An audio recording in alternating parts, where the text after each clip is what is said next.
Electric scooty use ಮಾಡೋರು ಬಾಳ ಎಚ್ಚರಿಕೆಯಿಂದ ಇರ್ಬೇಕು ನೋಡ್ರಿಪ್ಪ. ನಿಮ್ಮ ಜೊತೆನು ಇಂಥದೇ ದುರಂತ ನಡಿಬಹುದ್ರಿ. ಈ ದುರಂತ ಹೆಂಗ್ ನಡೀತು ಎಲ್ಲಿ ನಡೀತು ಹೇಳ್ತೀನಿ ಬರ್ರಿ. ಅದಕ್ಕೂ ಮುಂಚೆ ಇವತ್ತಿನ ಬ್ಲಾಗ್ ಸ್ಟಾರ್ಟ್ ಮಾಡಮು. ನಮಸ್ಕಾರಪ್ಪ ಬುದ್ಧಿವಂತ ಜೀವಗಳೇ. ಮುಂಜಾನೆ ಎದ್ದು ಫ್ರೆಶ್ ಆಗಿ ನಾಷ್ಟಾ ಮಾಡಕೋದ್ ಕೂತೀನ್ರಿ.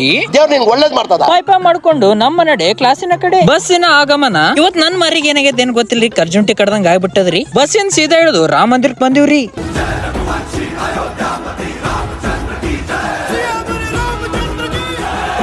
ಪ್ರಶ್ನೆಗಳ ಸಾಗರ ಇಟ್ಕೊಂಡು ಎಲ್ಲಾ ದೇವ್ರಗಳ ಮುಂದ್ ಹೋಗಿನ್ರಿ. ಶನಿ ದೇವ್ರ ಮುಂದ್ ಬಂದಿನ್ರಿ. ಇಲ್ಲಿ ಕೇಳ್ಕೊಂಡಿನ್ರಿ ಜೈ ಶ್ರೀರಾಮ್ ಅನ್ಕೊಂಡು ವರ್ಕ್ ಏನಿತ್ತು ಅದು ಮಾಡಕ್ ಬಂದಿನ್ರಿ.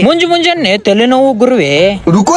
ಮೈಯಾಗ ಎನರ್ಜಿ ಇರ್ಲಿಲ್ಲ, ಅದಕ್ಕೆ ಎನರ್ಜಿ ಡ್ರಿಂಕ್ ಕುಡ್ದಿನ್ರಿ. ಅಲ್ಲಿಂದ ಸೀದಾ ನಮ್ ಕಾಲೇಜ್ ಹೋಗ್ಬೇಕಂತ ಅಣ್ಣನ್ ಜೋಡಿ ಹೊಂಟಿನ್ರಿ. ಈ ಫಿಗರ್ ಎಲ್ಲೋ ನೋಡ್ದಂಗೈತಲ್ಲ. ಎಕ್ಸಾಮ್ ಫಾರ್ಮ್ ತುಂಬಾಕತ್ ಬಂದಿದ್ದೀನ್ರಿ. ಎಕ್ಸಾಮ್ ಫಾರ್ಮ್ ಪೇಜ್ ಕೇಳಿ ಒಮ್ಮೆ ಎದೆ ಜಲ್ ಅಂದ್ ಬಿಡ್ತ್ರಿ. ಇವ್ರಿಬ್ರು ಬಂದಾರ್ರಿ. ಇವ ವ್ಯಾಪಾರ ಇವ ಮುತ್ತು. ಇವ್ರಿಬ್ರು ತುಂಬ ಹೊಂಟಾರ್ರಿ. ಇವ್ರೇನೋ ಇಬ್ರು ಫಾರ್ಮ್ ತುಂಬ ಹೋದ್ರಿ. ನಾ ಅಮೌಂಟ್ ಅಷ್ಟು ತಂದಿರ್ಲಿಲ್ರಿಪ್ಪ. ಯಾಕಂದ್ರ ಅಷ್ಟೋ ಇಷ್ಟೋ ಇರ್ಬೇಕಂತ ಅಷ್ಟೋ ತಂದಿದ್ದೀನ್ರಿ. ಹಿಂಗಂದ್ರ ನಾವ್ ಹೆಂಗ ಸಾಲಿ ಕಲಿಯಮ್ರಿಪ್ಪ. ಪುಷ್ಪರಾಜ್ ನಮ್ಮ ಸಂಘದ ಮಾಲಕರು ಇವ್ರು. ನಮ್ಮ ಸಂಘದ ಸದಸ್ಯರು ಇವ್ರಿ. ಇವ್ರೆಲ್ಲಾ ಇದ್ರು ನಮ್ದು ಹಿಂಗಾದ್ರಿ ಹಣಿ ಬರ. ರೊಕ್ಕ ನನ್ನವಲ್ರಿಪ್ಪ, ಮಾಲಕರ ಅದಾವ.